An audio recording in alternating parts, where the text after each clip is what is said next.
Ahora oiremos al señor don Rafael Navarrete Ruiz, que es asesor jurídico de la Dirección General de Personas con Discapacidad y que nos hablará de los recursos y prestaciones de personas con discapacidad.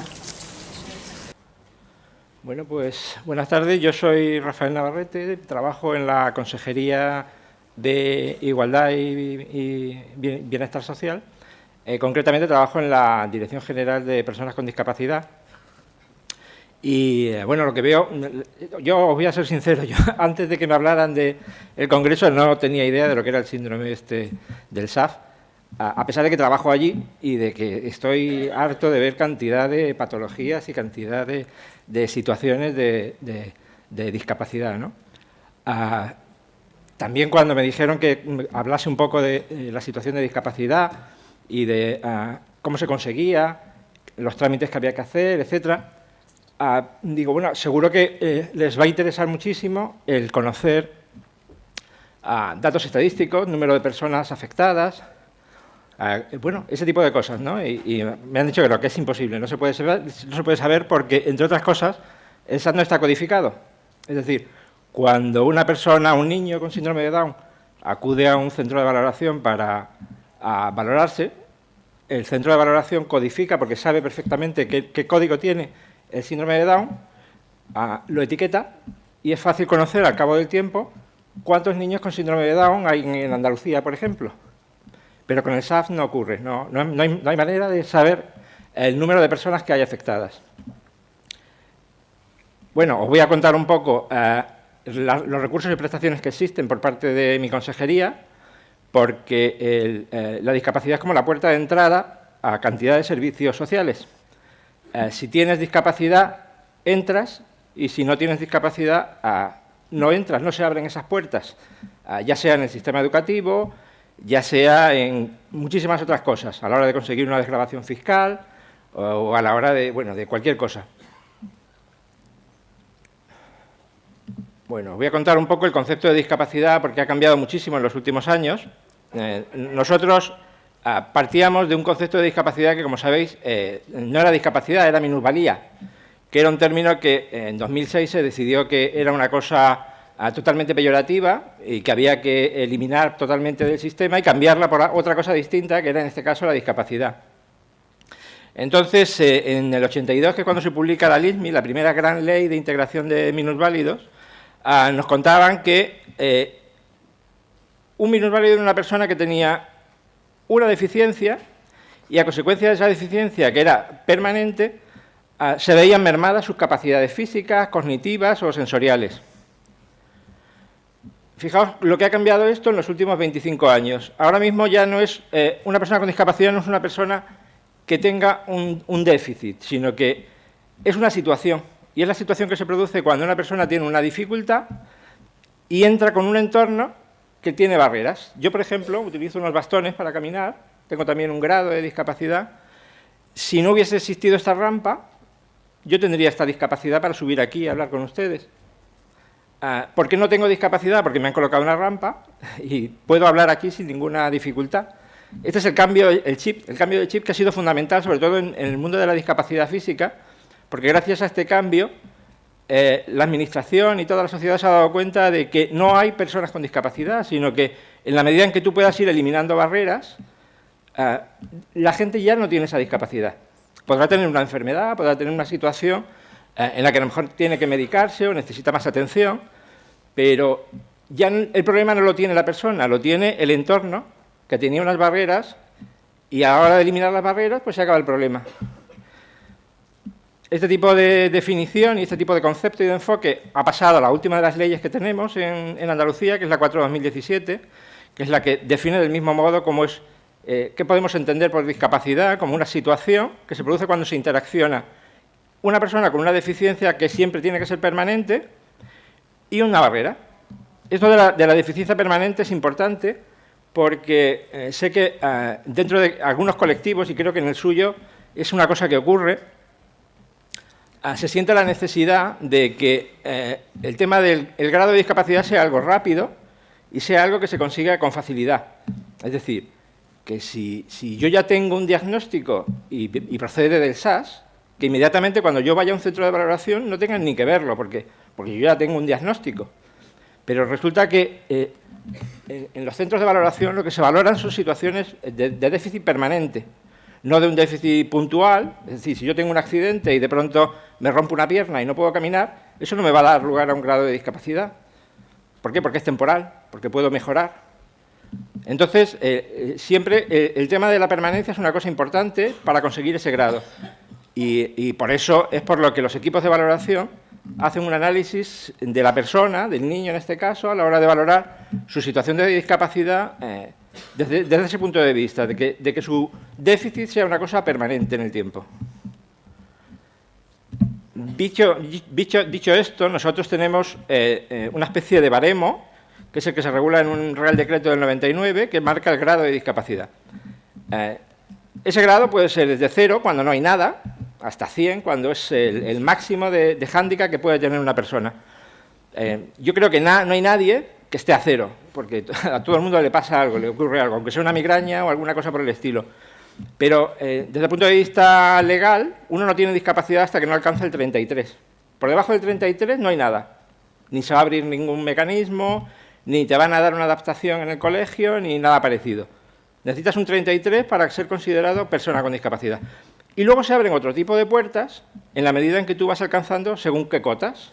El 45, por ejemplo, viene muy bien para una jubilación anticipada, que en el caso de niños supongo que ahora mismo pues, estáis en otra onda y en otra película que no tiene nada que ver con el conseguir algo así. Pero el 65 sí es importante, porque si uno tiene un 65%, al cumplir los 18 años se abre la posibilidad de tener una pensión no contributiva, que es una cosa que en según qué situaciones pues viene muy bien, porque hay cantidad de gente que no va a poder trabajar, no va a poder tener ingresos, y una pensión no contributiva viene bien.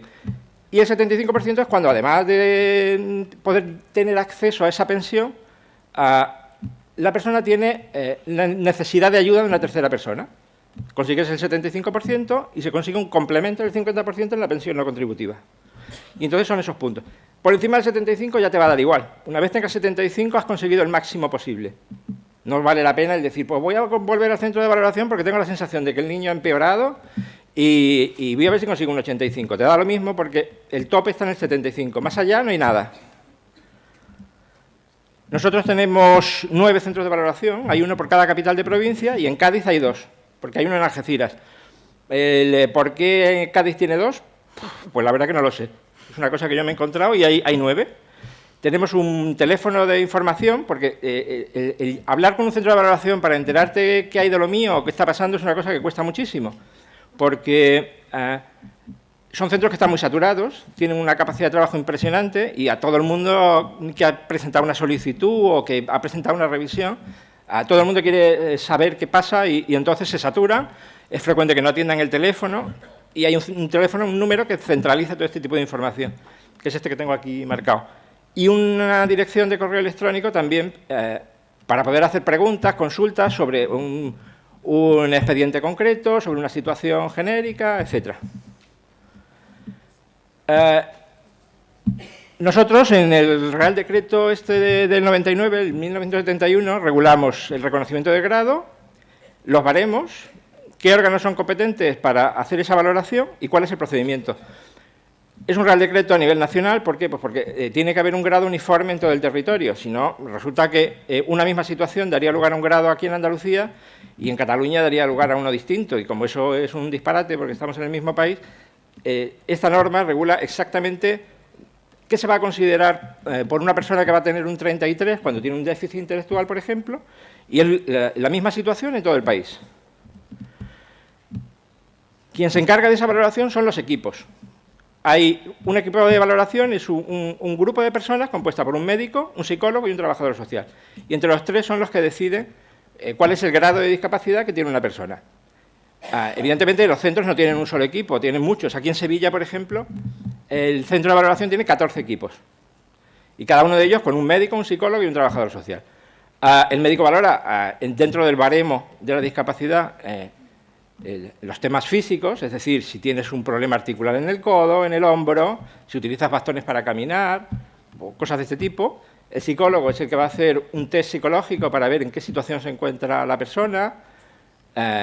A veces no es tampoco necesario que haga un test, porque En muchas ocasiones el uso de certificados médicos que procedan de médicos titulados, es decir, que tengan una fuente fiable, es suficiente para poder hacer una valoración sin necesidad de tener que hacer un examen dentro de la consulta. Este examen da lugar a un dictamen técnico.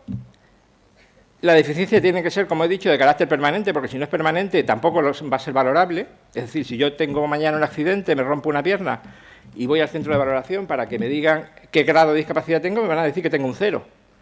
¿Por qué? Pues porque estoy en un momento agudo y hasta que no se produzca la curación no se me puede valorar. Se valoran secuelas permanentes. Y es competencia de las delegaciones territoriales. Es decir, una vez el centro de valoración propone un grado de discapacidad, quien firma esa resolución es el delegado en la provincia de la consejería. ¿Qué ocurre cuando uno está disconforme con el grado que le han dado? Pues sí, hay una serie de mecanismos de recurso, que es algo que seguramente alguno se haya metido en el jaleo este, ¿no? Que es solicitas tu grado, el centro de valoración o la administración tiene 6 meses para resolver. Una vez ha resuelto, si no estás de acuerdo, lo que planteas es una reclamación previa, no es un recurso de alzada ni es nada parecido, es una reclamación previa. Nosotros tenemos 45 días para resolver esa reclamación previa y si no estás de acuerdo, la vía que se abre es la vía judicial, pero no la vía judicial normal dentro de la administración, que es el contencioso administrativo, sino una demanda en vía social, que es la misma que a donde se acude cuando despiden a una persona, cuando no estás de acuerdo con temas laborales. Esto es así porque el mundo de la discapacidad del grado procede de la seguridad social. Cuando el Estado se convirtió en un Estado autonómico y se empezaron a desconcentrar competencias, se siguió el mismo esquema social y es por eso por lo que este tipo de situaciones, a diferencia de lo que pasa con el resto de la Administración, se resuelven en vía social. Ya digo, como si fuera un despido. Os voy a contar un poco algunas de las prestaciones que hay, aunque sea así un poco por encima, porque me han dicho ya que hay muy poco tiempo y vais con un retraso tremendo. Muchos, desde luego, seguro que no tienen nada que ver con vuestra situación, pero os lo cuento un poco por encima. La estrella en todos los centros de valoración es la tarjeta de aparcamiento. Y es una prestación que se da cuando alguien tiene movilidad reducida y es la estrella pues porque vivimos en unas ciudades donde no hay manera de aparcar. Entonces, tener una tarjeta que te facilite el parking pues es una cosa que viene muy bien. Se tramita en los centros de valoración y se mide con un baremo, que es un baremo de movilidad donde hay que dar 7 puntos. Los 7 puntos es, ¿puede usted caminar o no puede usted caminar? ¿Usa silla de ruedas? ¿Usa 2 bastones? ¿Tiene dificultad para subir un escalón? Para usar ese tipo de cosas. La teleasistencia es otra de las cosas que se pueden conseguir cuando uno tiene un grado de discapacidad suficiente. Hace falta un 65% y una edad entre los 16 y los 65. No sé si en el perfil del vuestro del SAF es una cosa que sería factible o no sería factible, o no lo sé, pero es una cosa que a mucha gente le es muy útil. Gente que está en una situación gorda de dependencia, que se encuentra solas, y bueno, es una manera de controlar, sobre todo en gente anciana y este tipo de cosas. Nosotros también, a través de la consejería, publicamos subvenciones individuales a las que se accede teniendo un grado de discapacidad. Hace falta un 33%, que es el mínimo necesario, y una renta de la Unidad Económica de Convivencia que no supere el IPREN. El IPREN ahora mismo, que es el índice público de rentas, se encuentra en 537 euros. Es decir, que en una familia con 3 miembros, habría que multiplicar 537 por 3, los 1.500 esos o 1.600, y si estás por encima de esa cantidad, no puedes acceder a subvenciones individuales, tendrías que estar por debajo. En fin, hay mucho tipo de cosas dentro de las subvenciones individuales, pero es verdad que está muy orientado hacia el mundo físico y no tanto al mundo intelectual.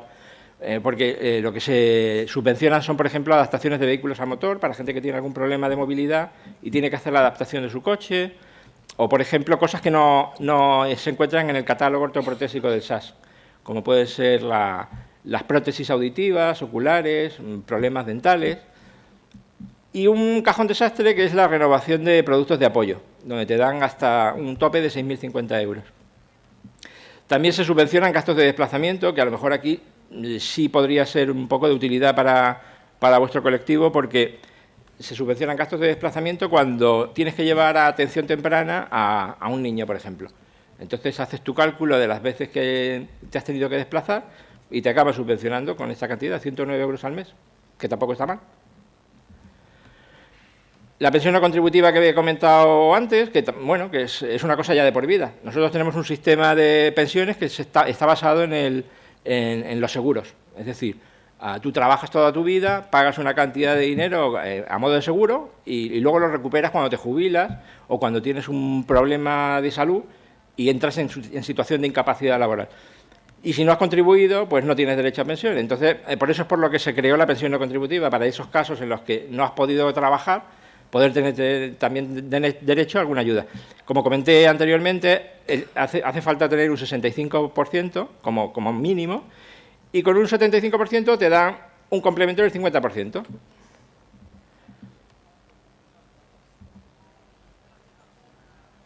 Hay que tener rentas, no superar determinado nivel de rentas. Bueno, es una cosa muy compleja que en este momento tampoco...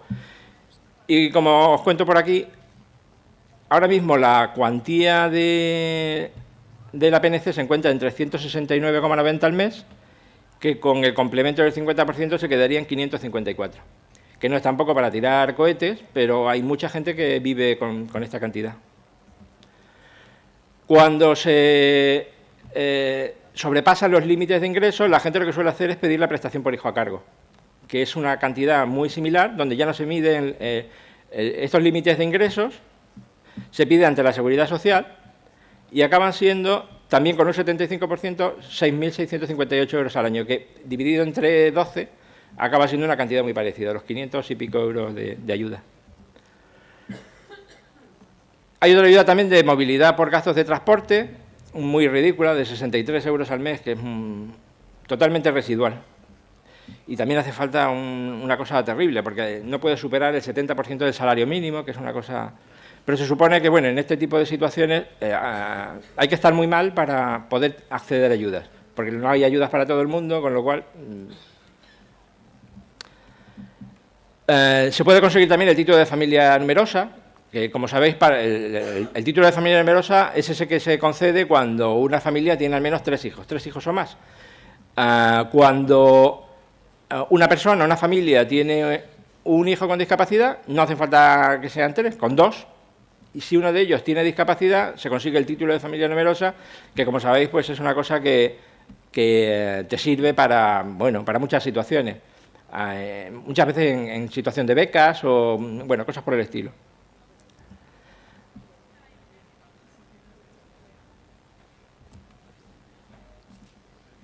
Y luego está el sistema de la dependencia, que es algo similar al grado de discapacidad, pero no es exactamente lo mismo. La dependencia tiene 2 grandes áreas. Te ofrece servicios, donde no ves dinero, y te ofrece prestaciones, que es una cantidad de dinero para que puedas subvenir a cosas, ¿no? Para una ayuda. Se regula a través de la ley esta de 2006, de la dependencia, y bueno, la gran diferencia es que la valoración se hace en el domicilio, es decir, tú presentas tu solicitud, lo gestiona la agencia de la dependencia, y en lugar de tener tú que trasladarte a un centro de valoración para que te miren, lo que hace es alguien de la agencia de la dependencia te visita en tu domicilio y te hace una valoración para ver qué tal te desarrollas en las actividades básicas de la vida diaria, que es lo que se llama lo del el ABVD, ¿no? Hecha esa valoración, se emite una resolución y te dicen, bueno, pues yo creo que a usted en su situación lo que le convendría es, bueno, pues una teleasistencia, porque usted necesitaría poder llamar fácilmente a un médico, o un centro residencial, o una ayuda a domicilio, que es muy frecuente. Ellos ya deciden. La teleasistencia dentro de la dependencia es gratis cuando se tiene más de 80 años, o tienes que pagar una cantidad, pero es muy pequeñita, de 3,60 euros al mes. es compatible con casi todas las prestaciones de dependencia. La ayuda a domicilio es esa en donde tampoco ves dinero, te mandan una persona a tu casa para que te ayude, dependiendo de cuál sea tu grado de dependencia, un número de horas al mes. Lo lleva a cabo una empresa, normalmente del ayuntamiento.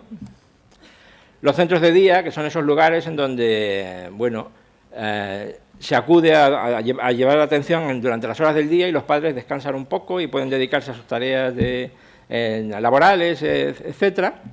Los hay muy variados, para discapacidad intelectual, para discapacidad física, para trastornos del espectro autista, con terapia ocupacional o sin terapia ocupacional.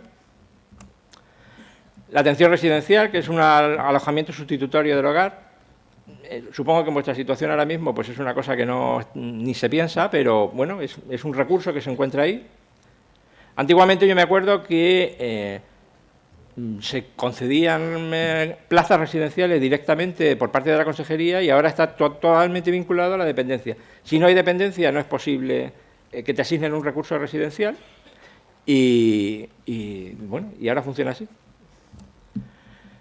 Está también la prestación de cuidados en el entorno familiar, que es una prestación que es la favorita dentro de Andalucía. Es cuando el padre o la madre se encarga de cuidar al hijo y directamente la ayuda la recibe el padre o la madre.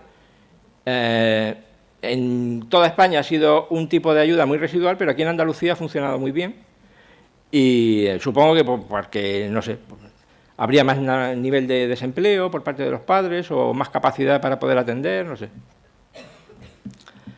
La asistencia personal, que es una ayuda que consiste en poner a un asistente, una persona, un número de horas para ayudar a la persona en el desarrollo de sus tareas, dentro de si trabaja, si estudia.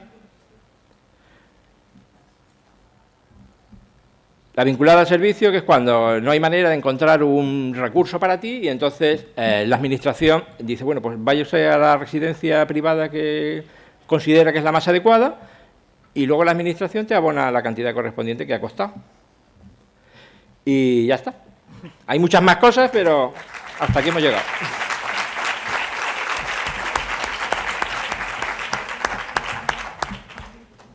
Si tenéis alguna duda, alguna pregunta.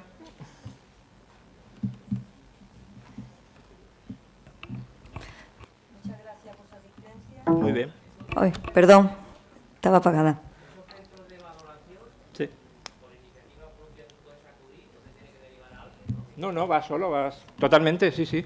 Quiero decir que el centro de valoración es el lugar en donde uno acude presentando una solicitud para que te valore el grado de discapacidad. Es un acto voluntario, es decir, a nadie le obligan a valorar su discapacidad. Antes comentaba alguien entre el público, porque llevaba un buen rato escuchando, la verdad que muy interesante, y alguien comentaba que lo mejor que había hecho era no haber entrado en el juego de la discapacidad de su hijo. Pues es una opción, es perfectamente válido. Nadie te obliga, es una sugerencia. ¿Por qué? Pues porque la Administración abre un montón de posibilidades y de mecanismos de ventaja. Por ejemplo, claro, no sé si tanto en el caso de una discapacidad que curse con un tema intelectual, pero, por ejemplo, en discapacidad física se abren cantidad de ventajas. Hay reserva en la Administración, en oposiciones, hay desgravaciones fiscales, es decir, si tú a la hora de hacer tu declaración de renta te vas a desgravar una cantidad de dinero por tu hijo y porque tenga discapacidad, evidentemente ya ni te lo piensas. Yo me acuerdo que hace 40 años tener un hijo con discapacidad era un estigma, a nadie le apetecía, pero hoy día a nadie se le ocurre no presentarse por aquello de voy a conseguir alguna ventaja. Le voy a hacer una consulta, yo espero que nos llegue el momento, pero yo creo que esta cuestión la desconoce mucha gente. Yo me he enterado no hace mucho, estoy aquí. No soy sabía. Chiquitita, que estoy sentada. No sabía dónde me da vergüenza, pero hay una cuestión que yo he oído y no sé si me lo pudiese aclarar. Lo mismo interesa aquí a más gente. El tema de la orfandad, cuando tenemos hijos con discapacidad y a los padres les sucede algo, Dios no lo quiera, un accidente, cualquier cosa, hay una orfandad. Sí. Esa como... Eso es seguridad social. Yo pertenezco a la Junta de Andalucía. Vale. Pero social, tiene, ¿no? bueno, pero tiene que ver con eso, con efectivamente dentro del mismo modo que usted puede acudir a Sánchez Perrier, que es donde se encuentra la delegación de la Seguridad Social, para preguntar por, bueno, cuando yo acabe de trabajar y me jubile, ¿qué me va a quedar? O cuando hay un caso de viudedad, ¿qué me va a quedar? Pues exactamente lo mismo, el mismo trámite en la Seguridad Social, en los casos de orfandad, cuando hay un grado de discapacidad. Y efectivamente te queda una pensión, sí. Vale, gracias. Usted es el asesor jurídico de las personas con discapacidad, ¿no? Sí, en la Dirección General de Personas con Discapacidad. Vale.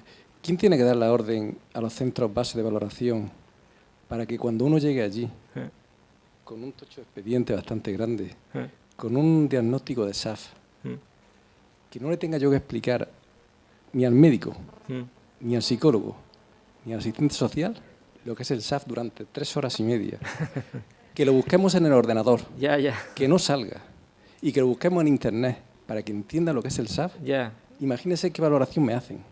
Ya. O sea, Pero ¿no se puede dar una orden a los centros base de que Sí, se informen sí, del claro tema que sí. de dónde? Claro. Pero este tipo de encuentros y de foros sirven para eso. Es decir, yo trabajo allí, yo antes de llegar aquí, de verdad que no sabía lo que era el SAF. Sí, No lo sabía. sí. Es decir, creo que es una enfermedad rara y creo que hay como 7.000 enfermedades raras.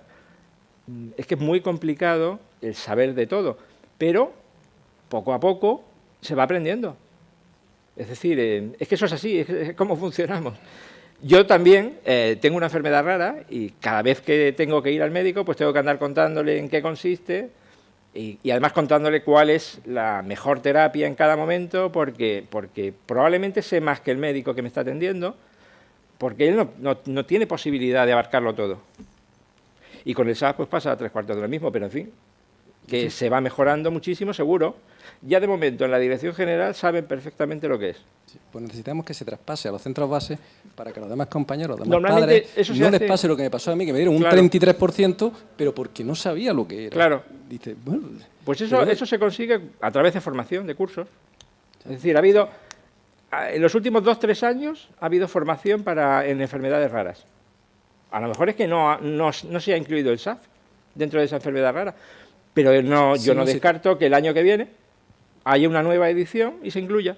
Es que es así como se consigue, poco a poco, y desde luego desde el movimiento asociativo cómo se hace esa presión. Es que es exactamente igual que la codificación.